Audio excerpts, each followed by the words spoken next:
ছাত্ৰ-ছাত্ৰীসকল মই মৌচুমীয়ে তোমালোক সকলোকে জোনাক মৌচুমী ইকো ক্লাছলৈ স্বাগতম জনাইছোঁ। আজি আলোচনা কৰিবলৈ লৈছোঁ উচ্চতৰ মাধ্যমিক দ্বিতীয় বাৰ্ষিকৰ অৰ্থনীতি বিজ্ঞান বিভাগৰ ইউনিট নাম্বাৰ 1ৰ এটা কনচেপ্ট আৰু কনচেপ্টটো হৈছে উপভোগ্য দ্ৰব্য আৰু মূলধনী দ্ৰব্যৰ সংজ্ঞা দিয়া।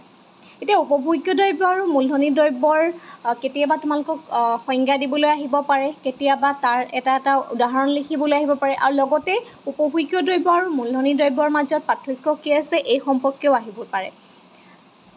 এটা কথা মন কৰিবা, উপভোগ্য দ্ৰব্যৰ লগত কেতিয়াবা তোমালোকৰ মধ্যৱৰ্তী দ্ৰব্য দি দিব পাৰে, চূড়ান্ত দ্ৰব্যৰ লগত মধ্যৱৰ্তী দ্ৰব্য দি দিব পাৰে। গতিকে যিহেতু কেইবাটাও আছে, গতিকে গোটেইকেইটা টাইপছ তোমালোকে লিখি ৰাখিবা। লিখি ৰখাৰ মাজত সেইখিনি যিখিনি ডিফাৰেঞ্চ হয় সেই ডিফাৰেঞ্চবিলাক তোমালোকে মনত ৰাখিবা। ইয়াত মুখস্থ কৰিবলগীয়া বস্তু একো নহয়, জাষ্ট কনচেপ্টটো তোমালোকে বুজিলেই হ'ব।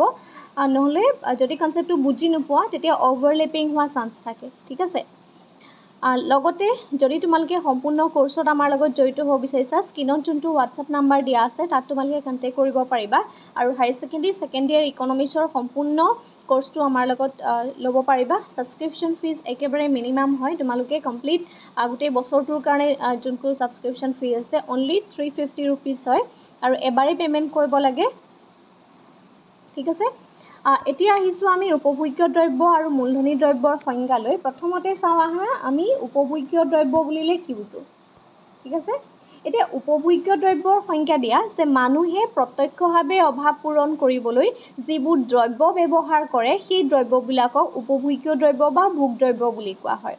যেনে ধৰা ফল মূল, বিস্কুট, শাক পাচলি, যিখিনি খাদ্য বস্তু হয় সেই খাদ্য বস্তুখিনি আমি ক'ব পাৰোঁ। কিন্তু মন কৰিবলগীয়া কথা যে এই যিখিনি আমি ফল মূলৰ কথা ক'লোঁ, মানে শাক পাচলিৰ কথা ক'লোঁ, বিস্কুটৰ কথা ক'লোঁ, এইখিনি কিন্তু একক ব্যৱহাৰযুক্ত ভোগ দ্ৰব্য বা উপভোগ্য দ্ৰব্য বুলি আমি কওঁ। এতিয়া উপভোগ্য দ্ৰব্যৰ কিছুমান এনেকুৱা আছে যিখিনি আমি স্থায়ীভাৱে ব্যৱহাৰ কৰোঁ, সেইখিনি হৈছে কাপোৰ ধোৱা মেচিন, গাড়ী ইত্যাদি। এতিয়া মানুহৰ ঘৰত যিখিনি ৱাশ্বিং মেচিন থাকে, গাড়ী থাকে, এইখিনিও এক প্ৰকাৰৰ সেই কনজাম্পশ্যন গোটেই হয়, উপভোগ্য দ্ৰব্যই হয়, কিন্তু সেইখিনি আমি দীৰ্ঘকালীন সময়ৰ কাৰণে স্থায়ীভাৱে সেইখিনি ব্যৱহাৰ কৰোঁ। আৰু অৰ্ধস্থায়ী কিছুমান বস্তু আছে, যেনে ধৰা কাপোৰ। মানুহৰ যেতিয়া প্ৰয়োজন হয় সেই প্ৰয়োজন মতে বা মানুহৰ যেতিয়া অভাৱ হয় সেই অভাৱৰ সময়ত কাপোৰ কিনে, কিন্তু এইটো নহয় যে এই কাপোৰ আমি গোটেই জীৱনভৰ পিন্ধিব নোৱাৰোঁ ন। গতিকে এইটো কাপোৰটো হৈছে এক প্ৰকাৰৰ অৰ্ধস্থায়ী উপভোগ্য দ্ৰব্য। এই উপভোগ্য দ্ৰব্যবিলাকৰ ক্ষেত্ৰত মন কৰিবলগীয়া কথাটো হৈছে যে এই উপভোগ্য দ্ৰব্যবিলাকে মানুহক প্ৰত্যক্ষভাৱে অভাৱ পূৰণ কৰে। এতিয়া দ্ৰব্য মানে হৈছে যে যিবিলাক বস্তুৱে আমাৰ অভাৱ পূৰণ কৰে আৰু যাক আমি স্পৰ্শ কৰিব পাৰোঁ সেইখিনি হৈছে দ্ৰব্য। আৰু প্ৰত্যক্ষভাৱে বুলি এইকাৰণে কৈছোঁ কাৰণ আজি তোমাৰ ভোক লাগিছে, ভোক লগাৰ লগে লগে তুমি এটা বিস্কুট লৈছা বা কিবা এটা ফল মূল লৈছা বা অন্য কিবা খাদ্য বস্তু লৈছা, তাৰমানে তোমাৰ সেই ভোক লগাটোৰ প্ৰত্যক্ষভাৱে যিটো তোমাৰ অভাৱ হৈ আছে সেই অভাৱটো পূৰণ কৰিবৰ কাৰণে তুমি সেই ফল মূল বা অন্যান্য ধৰণৰ খাদ্য বস্তুখিনি এজ এ উপভোগ্য দ্ৰব্য হিচাপে ব্যৱহাৰ কৰিলা, ঠিক আছে। এইখিনি উপভোগ্য দ্ৰব্যৰ ক্ষেত্ৰত মন কৰিবলগীয়া কথা, সেইটো আমাৰ প্ৰত্যক্ষভাৱে অভাৱ পূৰণ কৰে, ঠিক আছে। আৰু কেতিয়াবা পৰীক্ষাত উদাহৰণ লিখিবলৈ আহে আৰু এনেও যদি তোমালোকৰ সংজ্ঞা আহে তথাপিতো কিন্তু তোমালোকে ইয়াৰ উদাহৰণ দুটামান লিখি দিবা, তেতিয়া কুৱেশ্যনটো বেছি ভাল হয়। নেক্সটটো হৈছে মূলধনী দ্ৰব্য বুলিলে কি বুজা।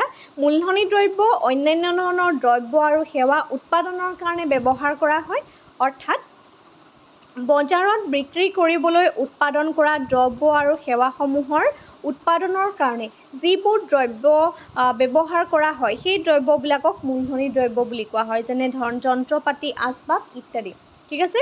এতিয়া মূলধনী দ্ৰব্য কি, যে মূলধনী দ্ৰব্যবিলাক হৈছে যে অন্যান্য ধৰণৰ দ্ৰব্য বা সেৱা এইখিনি উৎপাদনৰ কাৰণে যিখিনি ব্যৱহাৰ কৰা হয়। অন্যান্য ধৰণৰ দ্ৰব্য বা সেৱা বুলি যদি কোৱা হয়, সেই অন্যান্য ধৰণৰ দ্ৰব্য সেৱাৰ এটা উদাহৰণ দিব বিচাৰিছোঁ। চোৱা, তোমাৰ ভোক লাগিছে, ভোক লগাৰ লগে লগে তুমি ধৰি লৈছোঁ সেই বিস্কুটটো খাইছা, ঠিক আছে। এই বিস্কুটটো তোমাৰ অভাৱ পূৰণ কৰিলে, এইটো হৈছে উপভোগ্য দ্ৰব্য। কিন্তু বিস্কুটটো আমি ক'ৰ পৰা আনিছোঁ, মাৰ্কেটৰ পৰা আনিছোঁ, আমি বজাৰৰ পৰা আনিছোঁ, তাৰমানে বজাৰত সেই বস্তুটো উপলব্ধ হৈ আছে। কিন্তু এই বিস্কুটটো উৎপাদন কৰিবলৈতো যন্ত্ৰ পাতি লাগিব, হয়নে নহয়। সেই যন্ত্ৰ পাতি যিখিনি থাকিব সেই যন্ত্ৰ পাতিবিলাকক কি বুলি কয়, মূলধনী দ্ৰব্য বুলি কোৱা হয়। অৰ্থাৎ মূলধনী দ্ৰব্যবিলাকে অন্যান্য ধৰণৰ দ্ৰব্য উৎপাদন কৰিবৰ কাৰণে, অকল বিস্কুট বুলিয়ে নহয়, বজাৰত যিখিনি দ্ৰব্য বা সেৱাও হয়, ঠিক আছে। আজি এজন ব্যক্তি ডক্টৰ হৈছে বা এজন ব্যক্তি তেওঁ ইঞ্জিনিয়াৰ হৈছে, তেওঁ বিভিন্ন ধৰণৰ ক্ষেত্ৰত যদি তেওঁ আগবাঢ়ি যাবলৈ হয় গ'লে তেওঁ পঢ়িবৰ কাৰণেও, ঠিক আছে, তেওঁ পঢ়িবৰ কাৰণেও তেওঁ যন্ত্ৰ পাতি লাগিব। বা আজি এজন ৰোগী এজনক তেওঁ অসুখ হৈছে, ডক্টৰজনে বা নাৰ্ছজনে তেওঁ ট্ৰিটমেণ্ট কৰিছে, ঠিক আছে, তেওঁ যোনটো সেৱা কৰিছে, সেই সেৱাটোৰ কাৰণেও কিছুমান ইনষ্ট্ৰুমেণ্ট বা যন্ত্ৰ পাতিৰ প্ৰয়োজন হ'ব, ঠিক আছে। গতিকে বজাৰত যিখিনি মানে অন্যান্য ধৰণৰ দ্ৰব্য বা সেৱা উৎপাদনৰ কাৰণে ব্যৱহাৰ কৰাবিলাকক মূলধনী দ্ৰব্য বুলি কোৱা হয়। গতিকে সেৱা আৰু দ্ৰব্য দুটা বেলেগ বস্তু হয়। সেৱাটোৱে আমাক প্ৰত্যক্ষভাৱে অভাৱ পূৰণ কৰে, কিন্তু সেৱাক আমি স্পৰ্শ কৰি চাব নোৱাৰোঁ। যেনে ধৰা সেই ৰোগীজনৰ যোনটো সেৱা হয়, তেওঁ অসুখ হৈছে, ডক্টৰে প্ৰেছক্ৰিপশ্যন লিখিছে, তেওঁ ঔষধ দিছে বা তেওঁ যিটো ট্ৰিটমেণ্ট পাইছে সেইটো এক প্ৰকাৰৰ সেৱা, ঠিক আছে। এজন শিক্ষকৰ সেইটো সেৱা হয়, ঠিক আছে। এতিয়া এই মূলধনী দ্ৰব্যবিলাক কি হয়, বজাৰত বিক্ৰী কৰিবৰ কাৰণে উৎপাদকসকলে ব্যৱহাৰ কৰে। উৎপাদকসকলে দ্ৰব্য আৰু সেৱা উৎপাদন কৰিবৰ কাৰণে এই মূলধনী দ্ৰব্যবিলাক ব্যৱহাৰ কৰে, যেনেধৰণৰ যন্ত্ৰ পাতি, আচবাব ইত্যাদি, ঠিক আছে। গতিকে এই পাৰ্থক্যবিলাক তোমালোকে চাবা। নেক্সট ডিফাৰেঞ্চটো হৈছে উপভোগ্য দ্ৰব্য আৰু মূলধনী দ্ৰব্যৰ পাৰ্থক্য লিখা। এতিয়া প্ৰথম পাৰ্থক্যটো হৈছে উপভোগ দ্ৰব্য উপভোক্তাসকলে ব্যৱহাৰ কৰে। উপভোক্তা কোন? তুমি বা মই, যোনে সেই বস্তুটো কিনি আনিছোঁ, আমাৰ অভাৱ হৈছে, সেই অভাৱটো পূৰণ কৰিবৰ কাৰণে আমি প্ৰত্যক্ষভাৱে ব্যৱহাৰ কৰিছোঁ, গতিকে আমি হৈছোঁ উপভোক্তা, ঠিক আছে। গতিকে এই উপভোগ্য যিখিনি দ্ৰব্য, সেই উপভোগ্য দ্ৰব্যখিনি উপভোক্তাসকলে ব্যৱহাৰ কৰে। আৰু মূলধনী দ্ৰব্যসমূহ কি হয়, উৎপাদকসকলে তেওঁলোকে উৎপাদন প্ৰক্ৰিয়া, তেওঁলোকৰ বিভিন্ন ধৰণৰ উৎপাদন প্ৰক্ৰিয়া আছে, সেই উৎপাদন প্ৰক্ৰিয়াত সেই উৎপাদকসকলে ব্যৱহাৰ কৰে। এতিয়া উৎপাদক আৰু উপভোক্তা কনচেপ্টটো আকৌ ভালকৈ বুজি লোৱা। উপভোক্তা মানে হৈছে যোনে সেই বস্তুটো উপভোগ কৰে, সেইজনক কি বুলি কোৱা হয়, উপভোক্তা। এই বিস্কুট, এজন ব্যক্তিৰ ভোক লাগিছে নহয়, তেওঁ বিস্কুটটো খাইছে, তেওঁ সেই বস্তুটো উপভোগ কৰিছে, গতিকে উপভোক্তা। আৰু উৎপাদক কোন? এই যে বিস্কুটটো আছে, সেই বিস্কুটটো উৎপাদন কৰিবৰ কাৰণে কি লাগিব, এটা ফেক্টৰী লাগিব। বিস্কুটৰ ফেক্টৰীৰ যোনজন অ'নাৰ হয় বা যোনজন এজন মালিক থাকিব, তেওঁ এটা বিস্কুট ফেক্টৰী আছে, ঠিক আছে। এই মালিকজন হৈছে উৎপাদক, ঠিক আছে। সেই মালিকজনে কি কৰিব, বিস্কুট উৎপাদন কৰিব, ঠিক আছে। ডেট মিনছ উৎপাদকসকলে বা সেই উৎপাদকজনে উৎপাদন প্ৰক্ৰিয়াত, মানে সেই বিস্কুটৰ উৎপাদনত যিখিনি সা সঁজুলি ব্যৱহাৰ কৰিব, সেইখিনিক কি বুলি কোৱা হয়, মূলধনী দ্ৰব্য বুলি কোৱা হয়, ঠিক আছে। নেক্সট, উপভোগ্য দ্ৰব্যই প্ৰত্যক্ষভাৱে মানুহৰ অভাৱ পূৰণ কৰে। গতিকে এই অভাৱটো কি হয়, প্ৰত্যক্ষভাৱে মানুহৰ অভাৱ পূৰণ কৰে। আৰু যিখিনি মূলধনী দ্ৰব্য আছে, সেই মূলধনী দ্ৰব্যবিলাকে পৰোক্ষভাৱেহে মানুহৰ অভাৱটো পূৰণ কৰে, ঠিক আছে। নেক্সট, আৰু উপভোগ্য দ্ৰব্যবিলাক উপভোক্তাৰ ক্ষয় ক্ষতিখিনি যেতিয়া থাকিব, সেই ৰাষ্ট্ৰীয় আয় পৰিমাপ কৰোঁতে সেইখিনি ধৰা নহয়। কিয়নো যিহেতু এইখিনি মানুহে চূড়ান্তভাৱে গণনা কৰা হয়, যেতিয়া GDP গণনা কৰা হয়, তেতিয়া অলৰেডি চূড়ান্ত দ্ৰব্যবিলাকৰ ভিতৰত এই উপভোগ্য দ্ৰব্যবিলাক সোমাই থাকে, ঠিক আছে। গতিকে সেইখিনি যদি ক্ষয় ক্ষতি হয়, তেতিয়াহ'লে ইয়াৰ ক্ষয় ক্ষতিখিনি তাত কি হয়, পৰিমাপ মানে কৰা নহয়। কিন্তু যেতিয়া শুদ্ধ ৰাষ্ট্ৰীয় আয় বা জাতীয় আয় গণনা কৰা হয়, কিন্তু মূলধনী দ্ৰব্যৰ ক্ষয় ক্ষতিখিনি বিয়োগ কৰা হয়।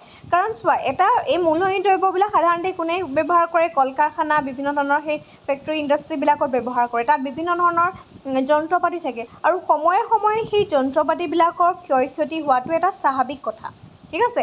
আৰু সেইকাৰণে যেতিয়া জাতীয় আয় গণনা কৰা হয়, জাতীয় আয় গণনা কৰোঁতে মূলধনী দ্ৰব্যবিলাকৰ যিখিনি ক্ষয় ক্ষতি থাকে, সেই ক্ষয় ক্ষতিখিনি শুদ্ধ জাতীয় আয় গণনা কৰাৰ পৰা বিয়োগ কৰা হয়, ঠিক আছে। গতিকে এক্সাম পইণ্ট অফ ভিউৰ পৰা কুৱেশ্যনটো ইম্পৰ্টেণ্ট হয়, চাই থ'বা। আৰু যদি কমপ্লিট কৰ্চত জইন হ'ব বিচাৰিছা, স্ক্ৰীনত যোনটো হোৱাটছআপ নাম্বাৰ দিয়া আছে, তাত তোমালোকে কণ্টেক্ট কৰিব পাৰিবা। তোমাৰ নাম কি, তুমি কোনখন স্কুল বা কলেজত এডমিশ্যন লৈছা, সেই গোটেইখিনি ডিটেইলছ আমালৈ একেলগে লিখি পেলাই মেছেজ কৰিবা। আজিলৈ ভিডিঅ'টো ইমানেই, ধন্যবাদ।